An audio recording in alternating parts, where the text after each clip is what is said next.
ஏய் செல்லம், என்னடி உங்க வீட்டுக்கு கொண்டு போய் விடுறதுக்கு டைம் ஆயிடுச்சு, இங்க வந்து நின்னுட்டு இருக்கற? எங்க கொண்டு போய் விடணும்? உங்க வீட்ல தான். ஆஹா, என்ன துரத்தி விடுறதுல உங்களுக்கு அவ்வளவு ஆர்வம். நானே இவ்வளவு நாள் அங்க இருந்துட்டு என் புஜ்ஜுவை பார்க்கலான்ட்டு இன்னைக்கு வந்து இங்க டைம் ஸ்பெண்ட் பண்ணிட்டு இருந்தா கொண்டு போய் விடுறதுலயே இருக்கு நீ வந்ததுல இருந்துட்டு. ஏய் இல்லடி, இப்ப இருட்டியர்ஸ்ல அடி, அப்புறம் அன்டைம் மேல போக கூடாது இல்ல, அதனாலதான்.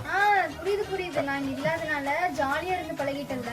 இப்ப வந்து நான் வந்துட்டேன்னு உனக்கு தொல்லையா தெரியுது, அதனால கொண்டு போய் அங்க விட்டுட்டு நைட் இங்க என்ன உன் ஃப்ரெண்ட்ஸ் கூட சேர்ந்து வெளிய போற பிளான் போட்டுருக்கியா? இல்லடி, நானே உன்னை மிஸ் பண்ணிட்டு சேடா சோகமா கஷ்டப்பட்டுட்டு இருக்கேன். நைட்டு தூக்கம் கூட வர மாட்டேங்குதுடி. அப்படியா? நிஜமா?